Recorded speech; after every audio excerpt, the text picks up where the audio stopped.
Dr. Winters brought the troubled writer back home in the wee hours of the morning. His house was located in a lot that seemed to lay at a junction for so many things in town. He could walk less than a mile and be in Old Town. He could walk less than a mile and be at the hospital. He could walk through the woods right up to the fence of Stragview, or take a short stretch past Old Town to the Botanical Gardens. She briefly wondered how far his house was from Grandpa's house, but she put it out of her mind. The writer seemed to sit at a nexus of so many events, and she was only now beginning to understand his importance. I need to get back to work. Right now, what you need to do is get some rest. How many times have I told you that the trick to your recovery is rest and relaxation? You need to put your mind at ease and see if you can't be in a better state of mind. Most of your problems stem from your lack of leisure time. You need to stop working so hard and focus a little more on what's best for you. Come on, I'll make you some tea and we'll discuss it. She walked up to his front door and found it unlocked. That was no great surprise. It was usually unlocked. It was one of the things she liked about Cashmere. Very few people seemed to break into each other's houses and take what they had, or come in and kill people needlessly. Cashmere had its disputes, its feuds, and its murders, but the amount of senseless crime seemed to be very low. She opened the door and found his home much the way she remembered it. The outside was beautiful, a 2-story brick home with well-maintained hedges and a lawn that seemed constantly taken care of.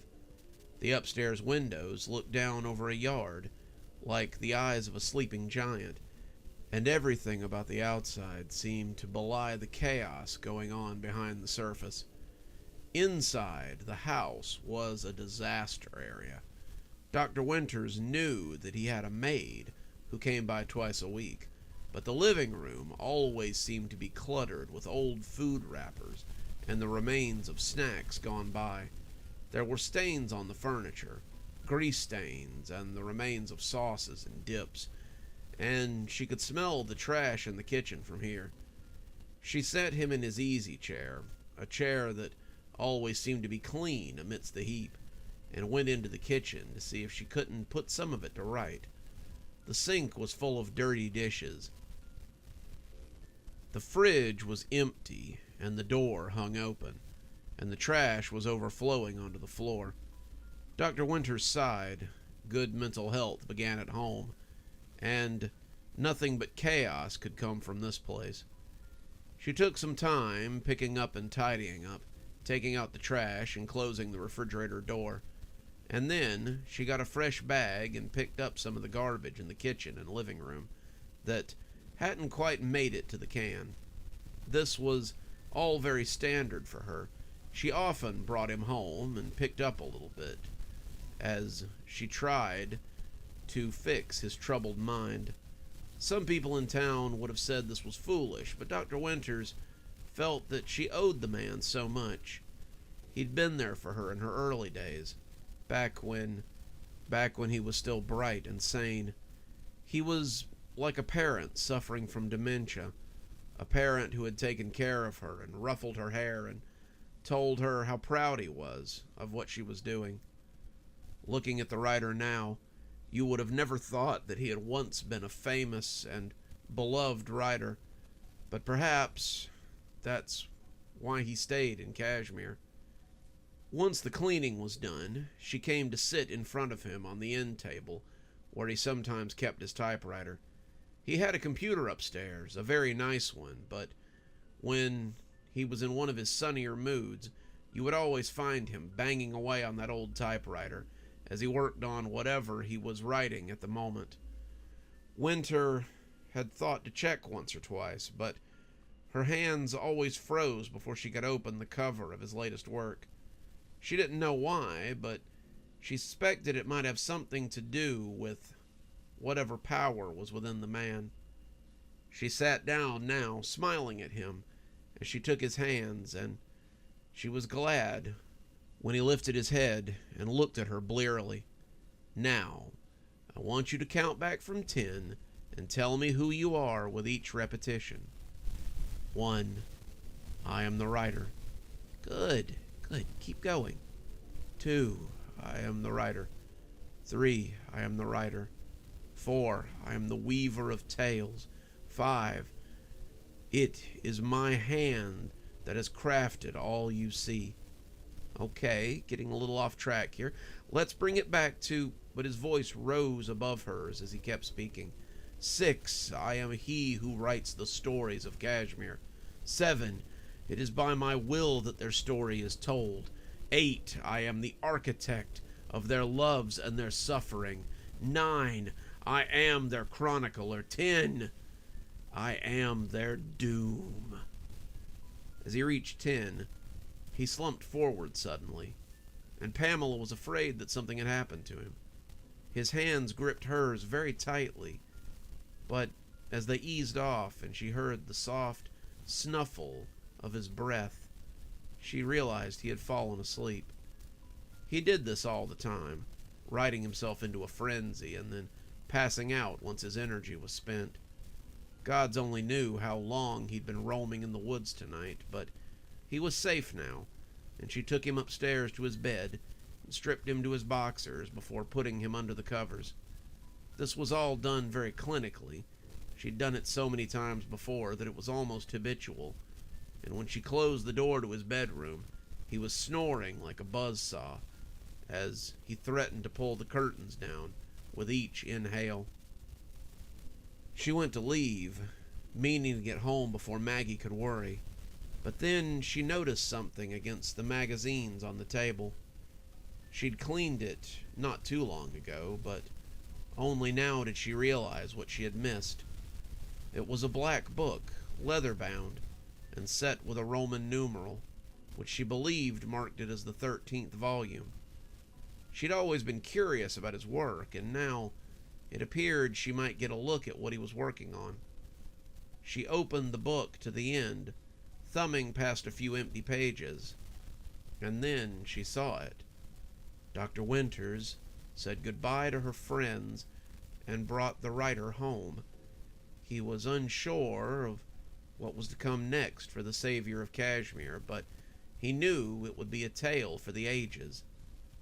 She thumbed a few pages back and read about how she and her companions had closed the hole. She thumbed a few pages back more and read how the warden had come out of the prison as if called by some ethereal being. She read about the problems going on within the garden. She read about the growing cough that seemed to be plaguing the man that she'd been speaking with not too long ago. And the further back she went, the more she read about things that the man would have no clue about. She read about how the lady of the garden had been missing and how her people had saved her. She read about Sheriff Guthrie and his ghost problem. She would have read more, but the book seemed to stop just before the incident they'd had with the Green Man and the peace talks, and she was forced to wonder how he had known any of this. Dr. Winters looked at the book, noticed the number again, and looked up the stairs towards the room across from the writer's bedroom. She'd never been in there. She didn't even know what was in there, but as she went slowly up the steps, she found that she wanted answers, more than she was afraid of what she might find. "Your actions have endangered everyone in this park. I don't know whether that still means anything to you or not, but it's not something I take lightly. Whatever bad blood you have with the Barker is through, do you understand me? I'll hear no more about any of this. Do I make myself clear?" Sam was standing at the edge of the lily pond, though he'd put his back to the dressing down that the lady was giving Tobias. She had called for him after Sam made his report, and he'd come willingly enough. He didn't argue. He didn't fuss. He understood that what he had done was foolish, and he was more than willing to take the punishment for it. As I have said, I believe that my actions were in the best interest of those within the park. I know better now, and I've put my differences with the Barker aside. There was silence for a moment. The only noise was the splashing caused by Tobias's legs as he fidgeted slightly in the water. I should hope so, Tobias. You're one of my most trusted followers, but I cannot have someone here who would undermine my authority in such a way. This is your last chance. If you act like this again, I will be forced to put you out. I don't want to. Such a thing would bring me no joy, but I see no way around it if you will not do as you're told. Let this be your last warning, and do not try my generosity again. He could hear the old goat bow, and then there was some splashing as he exited the pool. Sam watched him go, letting him get a little ways off before he turned and looked at the lady, who was still working in the lily pond. Do you think he was honest? Sam only shrugged. Who's to say? Some men only need to be told once, but others may need to have their noses slapped a time or two before it takes. I'll keep a close eye on him from now on, and we'll see if he backslides. Please do. Tobias is dear to me, but I don't want him to think that means he can get away with bullying or exiling others. Please tell me this has not impacted the preparation for tomorrow's opening. Somehow it hasn't. It appears that we'll be able to open on time as we planned.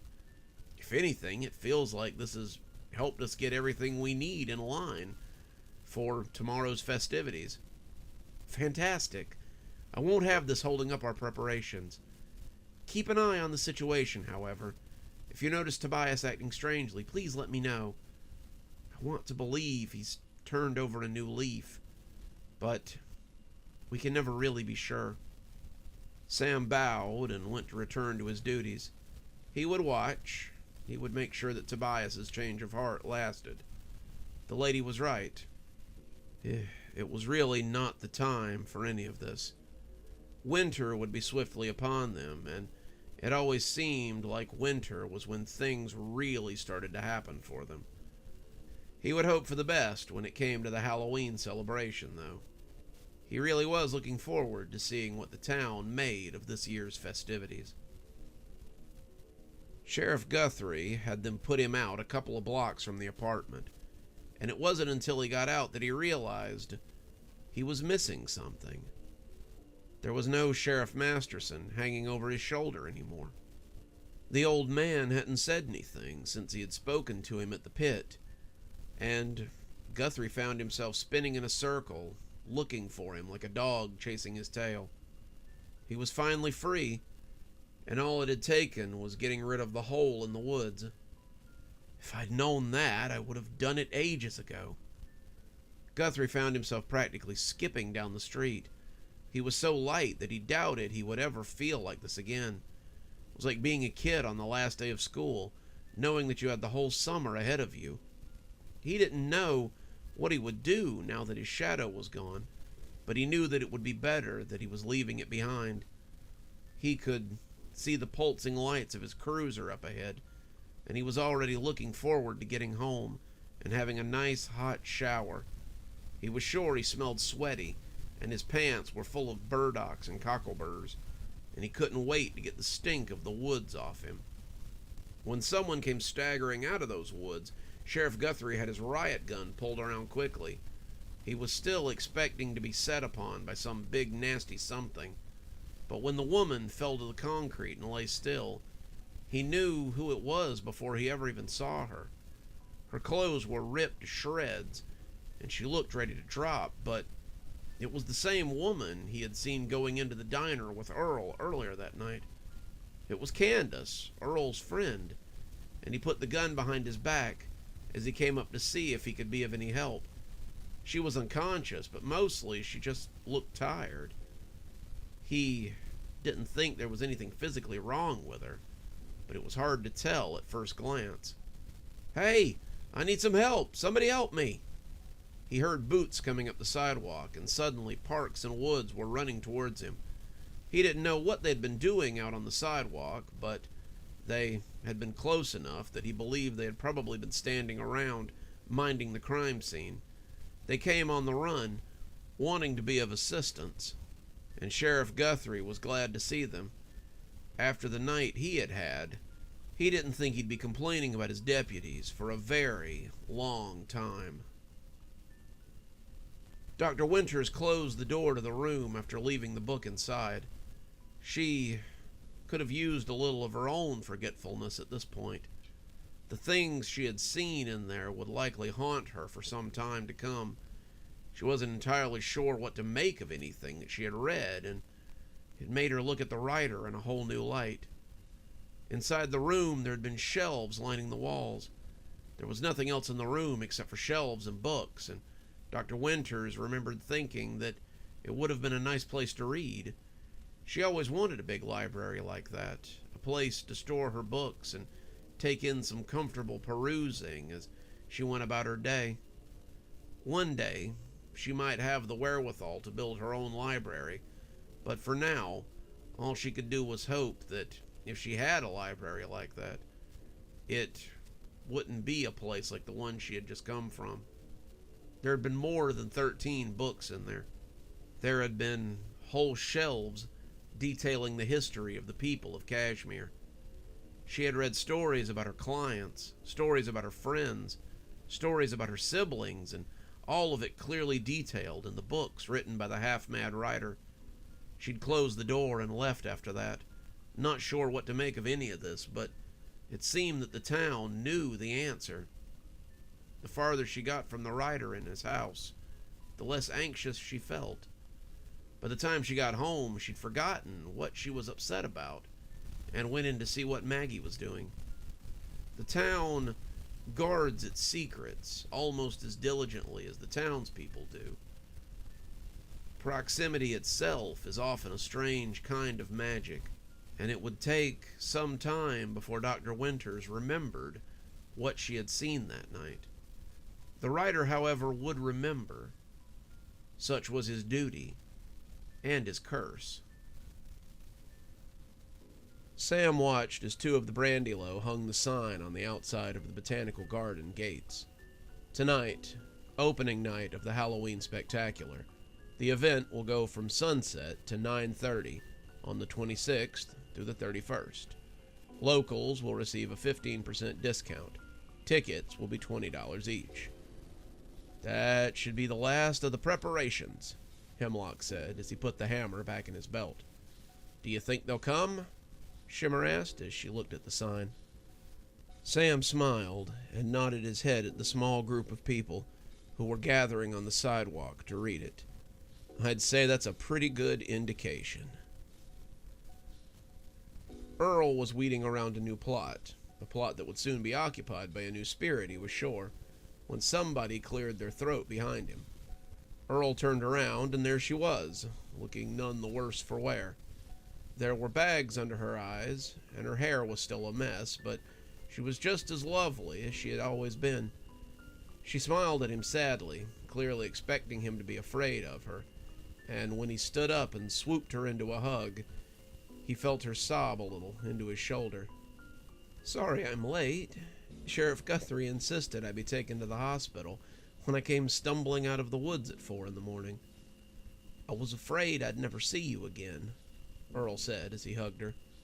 Hey, that's my line, she said, though it came out squeaky through the lump in her throat. Earl stepped back a little, wanting to look at her as he tried to assess the damage. Are you okay? I saw that thing try to bite you. I was afraid that it had hurt you, but it looks like you're all right. She laughed.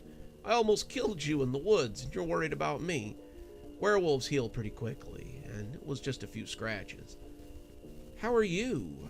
I didn't mean to leave you so suddenly, but it's hard for me to take any sort of control once I lose my temper. It's not like in the movies, and I have to be very careful about where and how I get angry. When the man in my apartment yesterday said he was going to kill me, I just lost it. I don't know if he thought he was going to get me with those little bullets, but his silver must not have been pure enough. Earl whistled. Well, We've only been dating a day, and other men are already trying to give you jewelry. I don't know how I'll stack up on a gravedigger's salary." They both laughed, standing in each other's arms amongst the dead, as they chuckled out all of their fears. "So," she finally said, "I believe someone promised to buy me lunch if I didn't tear them to shreds." Earl shook his head. "That would be the part of that conversation that you would remember. Shall we head off to lunch? I believe I read a sign that said the Chinese place you like so much is going to start doing sushi as well." Candace smiled as they broke their hug, and she slipped her hand into his as their fingers webbed together. "My aunt always told me to be very suspicious of sushi from a gas station or a Chinese restaurant, but I suppose we only live once and it's worth a shot." They left the cemetery hand in hand, both of them feeling a wave of excitement and joy from the spirits around them. Earl could hear them, even if Candace couldn't, and they were telling him how happy they were that he finally had someone alive to confide in. A week later, the streets were crowded with costumes, children, and harried-looking adults.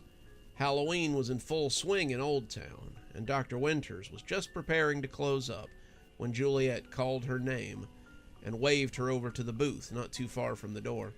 She was dressed as a witch this year, her pointy hat looking freshly starched, and she was joined by Lucifer Jones in an outfit that made him look like a mortician. Dr. Winters smiled at the pair of them, her heels clicking as she walked over to greet them. She had changed out of her professional attire and into something that made her look a little like Elvira, and she was receiving quite a few stares from the passers-by as she walked. "Happy Halloween, Doc. Planning to meet Maggie somewhere?" Dr. Winters smiled. "Actually, Maggie has agreed to meet me here. We decided to go to the Botanical Gardens for the end of Halloween celebration. Are you still going?" "Yeah," Juliet said, and Pamela saw her reach over and take Mr. Jones by the hand. "We're set to head out any minute. You sure you don't want to join us? Mr. Seraph—" "My ears are burning," said a voice from behind them.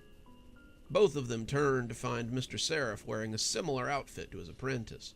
He also looked for all the world like an undertaker, and when he tipped his hat to Dr. Winters, she inclined her head back at him.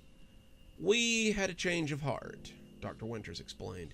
"I decided that my brother and I can bury the hatchet for one night.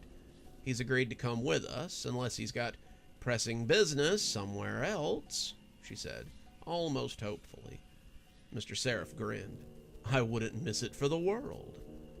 Maggie joined them, not long after, her own costume making her look a little like Red Riding Hood, and the five of them headed for the Botanical Gardens as they followed the crowd to the brightly lit front gate. "I do hope you're getting some pictures for Glimmer," Grandpa said as the little ghouls and goblins wandered into his yard for treats. "It's a shame she had to miss it. Halloween is one of her favorite times." "True," Marcus said, "but her sister only gets married once, I suppose." Marcus was pretty sure the kids were coming from farther up the road than usual this year. They had a small horde coming and going from Grandpa's house, sampling his cider and listening to Grandpa's wide collection of Halloween tales. Some of their parents stuck around too, remembering days gone by when they came to trick-or-treat at Grandpa's house. Grandpa was eating it up, always enjoying being the center of attention, and as the crowd began to taper off, he turned to Marcus and told him to turn the radio to 107.9.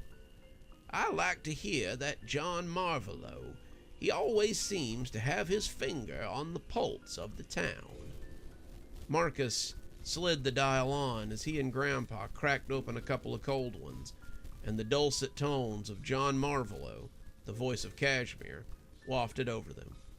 "This is John Marvolo, the voice of Cashmere, coming to you from the Botanical Gardens Halloween Spectacular. I'm here to tell you that if you aren't at the gardens tonight, then you are missing out. How the mysterious proprietor of the gardens does it every year is a mystery to me, but she continues to bring the tricks and the treats year in and year out. I've got my mobile setup together. My colleague, Mark, nice enough to help me carry some of it. And we've been here for nearly 2 hours and barely scratched the surface of everything that this park has to offer. We've been through their corn maze, their haunted barn. We've gone through a haunted candy corn forest. We've sampled the delicacies served by what appears to be an actual witch, and explored her enchanted abode. The lily pond towards the back seems to have floating jack-o'-lanterns on the surface, though I can't imagine how those lily pads are able to hold them up. Not to mention that we've both stuffed ourselves to busting on some of the best culinary delicacies you've ever had. It's always a hard choice between going to see Charlie Guthrie and going to the botanical gardens, but this year they seem to have made the choice very easy for us. That's right, Charlie Guthrie himself has come to the park this year and is putting on one heck of a show right there on the newly constructed stage with that glorious lily pond as his backdrop. It has truly been a wonderful year here in Cashmere. I'm always a little bit sad to see Halloween come and go, but I know there will be many more wonderful celebrations spent here in Cashmere with all of you. I think that's what keeps me going sometimes. The knowledge that no matter what, I'll still be here to share the news with all of you. Oops, the next song is about to start and I seem to be making a lot of racket. Let me turn this microphone towards our own Charlie Guthrie and let you all experience what I get to see live. Happy Halloween to everyone here in Cashmere, and I hope the Halloween spirit has found you all in your time of need. You seem different, Sheriff. Sheriff Guthrie was leaning up against the wall of the sheriff's department, all of his deputies leaning near him as they watched the crowds move through Old Town. The emergency calls had been pretty light tonight. Other than a few calls about vandalism and some light helling, it had been a fine Halloween. Sheriff Guthrie was just glad to be rid of the ghost of Sheriff Masterson at long last. He hoped the old spook was at rest, and that it'd be a very long time before he had to hear his voice again. I don't know. I guess maybe Halloween and Cashmere are starting to grow on me. His deputies made appreciative noises and gave each other a high five, as if they had anything to do with it. Sheriff Guthrie took a long drag off his cigarette, and through the smoke, he could almost imagine he saw the grinning specter of the old sheriff as he hunkered in the alley between two buildings. The old ghost winked at him and disappeared like a puff of smoke before Sheriff Guthrie could be sure that he had really been there at all. Sheriff Guthrie shook his head. It was a night for ghosts and ghouls, after all. Hey, boss, we're going to go down to the garden and catch Charlie Guthrie's finale. You want to join us? Sheriff Guthrie started to give his usual speech about being vigilant, but instead he flicked his cigarette into the can and said that sounded fine. Yeah, let's go see what my cousin has written this year, he said with a laugh, and the three of them headed out into the night. Hello, everyone.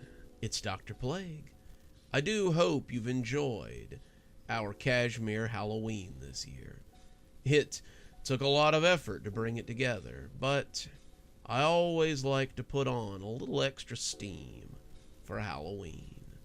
I do hope we'll see you again next year for more Halloween fun. And, of course, a happy Halloween to you all. Now, here come the usual credits. Good evening, everyone. It's me, Dr. Plague. Thank you so much for joining us for tonight's show. If you think you might like a little more spooky in your life, then please feel free to click on one of the videos we have up here.